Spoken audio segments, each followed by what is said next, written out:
So, just having some messages with a friend, and so he's referred to Jason Ritchie's video on why it's beneficial to tongue block and pucker, right? And so if you come across my videos, if you're here now, you're here now, right? Um, and I will, and I have talked about why tongue blocking is beneficial, right? And I'm pretty sure I probably made it clear, but I thought I'd just make a quick video and I'll show why it is beneficial. Same as what Jason Rich is saying, why it's beneficial, or I guess what I'm saying is, I'll give an example of how I come up against some issues because I'm tongue blocking, right? Um, and this is how I come up against some issues. So, I haven't watched the video, or I might have watched the Jason Ritchie video. I'm certainly not contesting what he's saying. I totally agree with him, and this is the boundaries that I provide in my understanding in my journey. These are the crossroads that I've had to come to. I live with ADHD, and so my learning style and the way I decipher information, receive information, the way I withhold information or lose information. And so the way I'm learning is unique for me, right? And I believe we've all got our own styles of learning.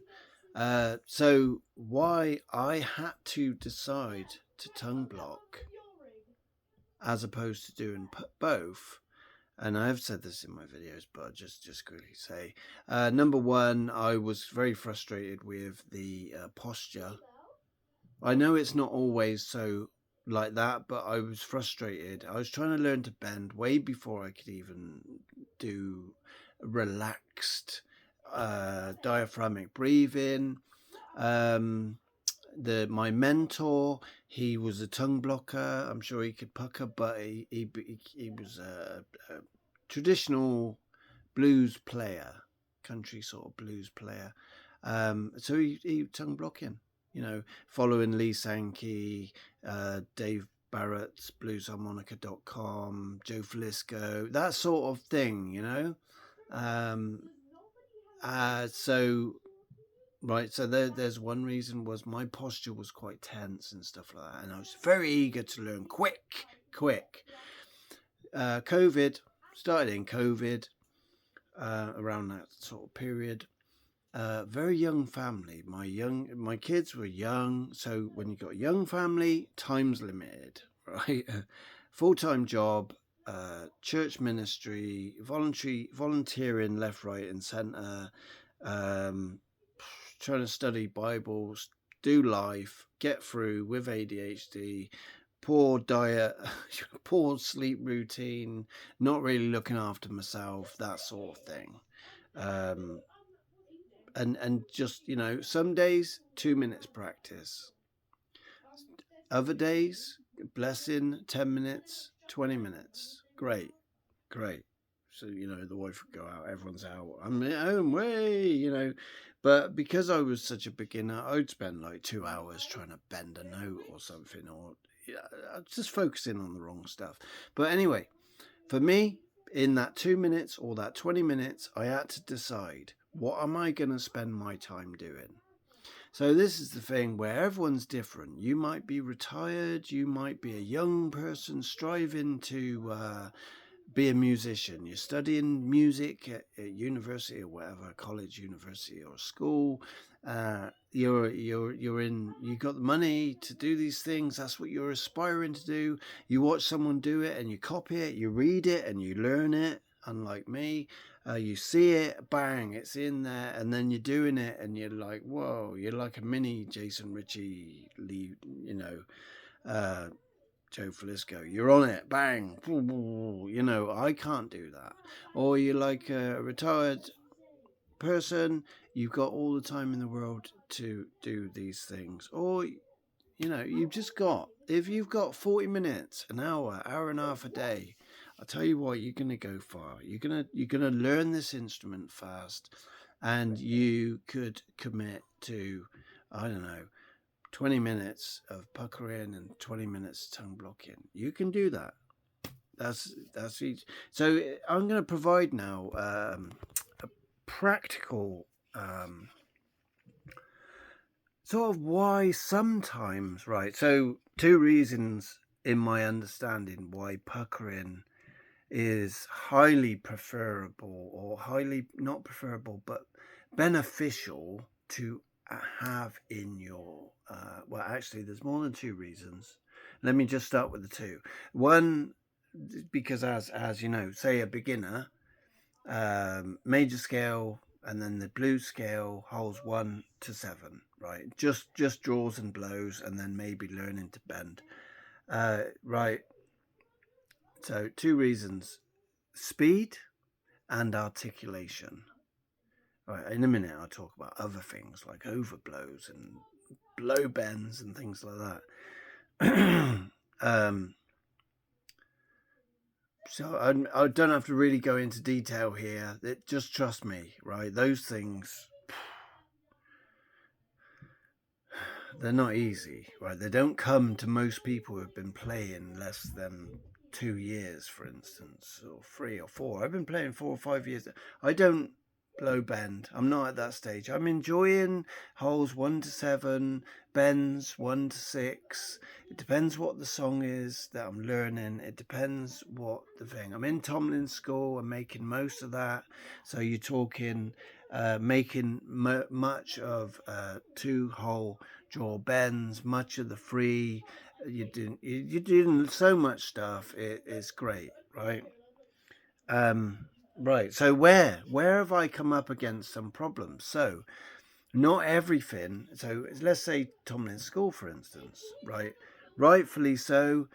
As a beginner, C harmonica, everything's at, either 50 BPM or 60 BPM. Quarter notes, 1, 2, 3, 4. It's like,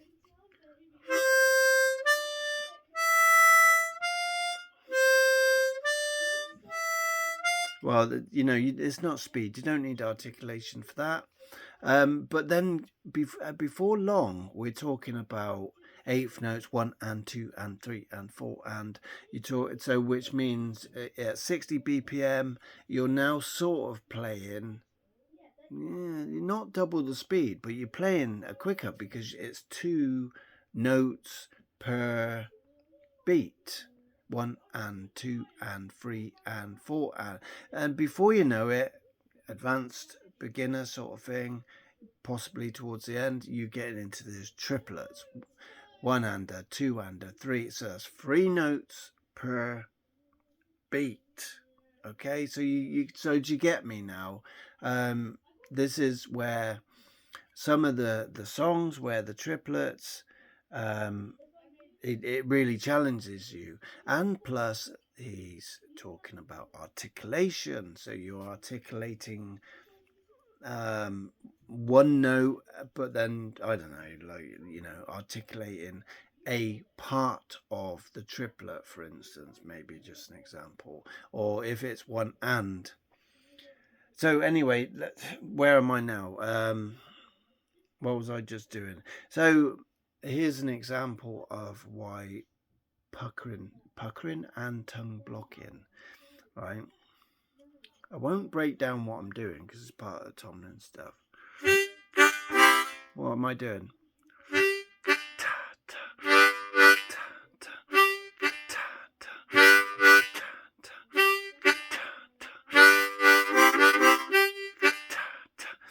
Then it goes, right, you're talking blow on hole 1.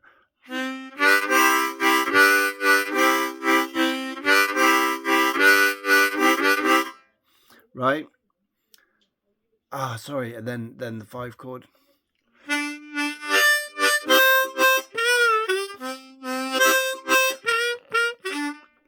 I'm doing it sort of fast, this is where the puckering, like bearing in mind, right? You talking some stuff there. So I'm not going to break it all down. You go and join Tomlin's school if you want to. But in there, because I'm a tongue blocker.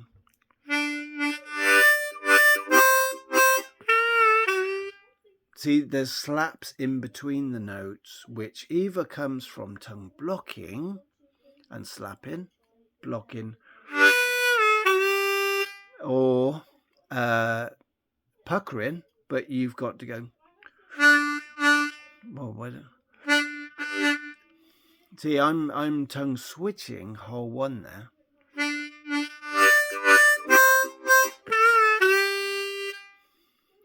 But then, when it comes to the 4 chord, I then pucker whole one instead of tongue switching, tongue blocking.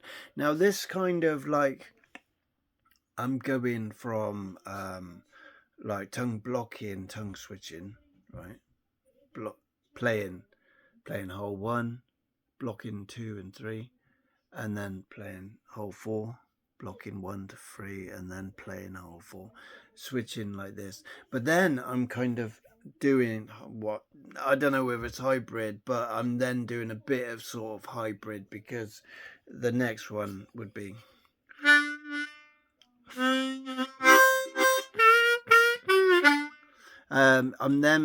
because then when something's faster, I'm reverting to the puckering on the whole one.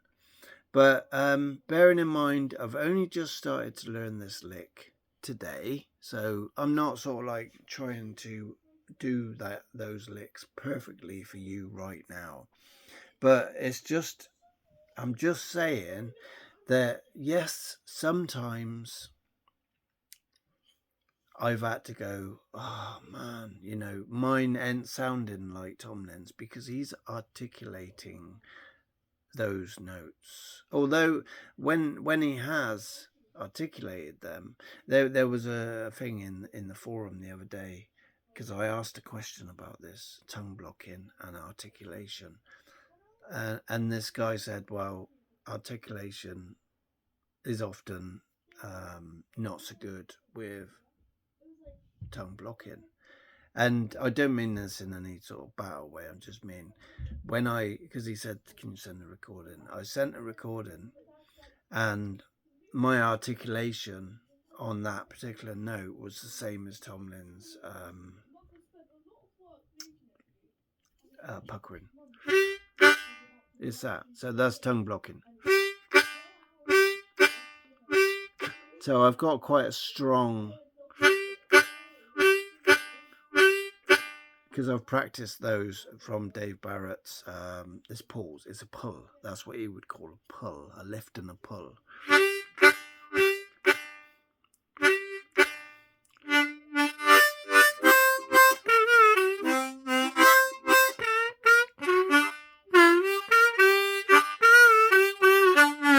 I'm adding bits on there that aren't even in it. But see, and even there, so it's, let's say I was doing that lick, where I think that's my own lick.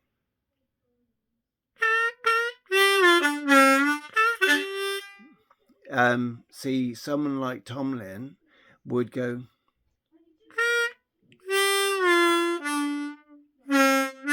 see that bend, and someone like Jason as well would the bend and the unbent on hole 1 would be more articulated to separate notes. But when I do it, because I'm tongue blocking, I can't speak for all the tongue blocking community. I've had to, on my journey, I've had to do one of two things, or both of these things. I've either had to work harder to get articulation. I've had to go, right, mimic. I want that. I'm going for it. Articulate, copy. As in, get it. Is it there? Is it like that? Is mine the same? No, try something out. A little bit more, a bit more of this, a bit more of that. Get it the same. So I've either had to try to get it the same, and likewise, that's the same for Jason Ritchie when he was a total puckerer, for instance, I'm sure not speaking out of turn. I've heard him talk in this sort of way. When he was a total puckerer, he was imitating what he heard tongue blockers doing. So he would have had to have. Anyone who puckers, Will Wilde, although they do tongue block, Will Wilde, Jason Ritchie, uh, if they were on that, I've heard Ronnie Shellers talk about this as well, sort of mimicking, and Ben Beaumont, I've heard them talk about it as well, almost like mimicking, emulating the sound of a tongue blocking technique using puckering. So they still, it don't matter which route you take, you've still got to analyze and sort of try and copy, mimic. And if, for instance, you're mimicking a tongue blocker and you're using puckering, then there's some gymnastics involved there. There's listening, there's adjusting. I always say watch, feel, listen, and adjust. Watch, feel, listen, and adjust. Um, so yeah, but if you're a tongue blocker like I am, purely not because of my opinion on it, but purely because of my time. I'm limited with time, so I've had to say I'm putting all my eggs in this basket. And so point number one was I've either got to work harder to mimic or get that articulation and that speed. I've really had to push to get there. Yeah, metronome, backing tracks, slow, speed it up, work hard, practice whenever I can, carry harmonicas all the time, practice, play. If I've only got 2 minutes, I turn that into 6 minutes because I do it on the way to the bus stop. I'll do it walking down the street. I'll do it. Yeah. So even if I've only got 2 minutes, I make more out of that. I make a big deal out of it. And my family can testify that I've done their heads in playing harmonica whilst they're in the bath, or playing harmonica almost when they're trying to get asleep and stuff like that. Anyway, so the second option is to settle and to be happy with my own sound. So, like I said earlier, hole one, it's like slurry sort of thing, bend. It's not articulated where there's a bend and a straight. I haven't done that with hole one yet. I haven't majored on hole one too much. So, sometimes I will come out quite sloppy, for instance. But on my journey of harmonica, it's a journey of life, really, isn't it? Sometimes you, sometimes you just got to sit there and go, these are the trainers I've got. I want better ones. I wish I had the new whatever. There's, same with harmonica. I've had to sit there and just go, do you know what? I've put a lot of time into playing that song. I've done my best there. I was in the groove. I was playing it, enjoying it. I recorded it. I've shared it somewhere. A couple of people have enjoyed it. I've sort of enjoyed it. I can hear the harmonica close to my ear. I can hear it resonating in my mouth, in my nostrils, in my diaphragm. I can enjoy. I've settled. Not 100% because I'm learning, striving, I'm learning, I'm growing, developing, but I'm still sort of go right. Today I'm happy with what I've got. I think it's very important. I'm going to end with this, to spend a lot of time there, ending the session with being happy, not spending too much time, not spending all your time in option number one, where you're striving, and you're never happy. No, so I like to. This my understanding is. I think arriving at number two and being happy and owning your own sound, getting there. It takes time. I'm not trying to say if you're a beginner. This ain't total beginner stuff, I don't think.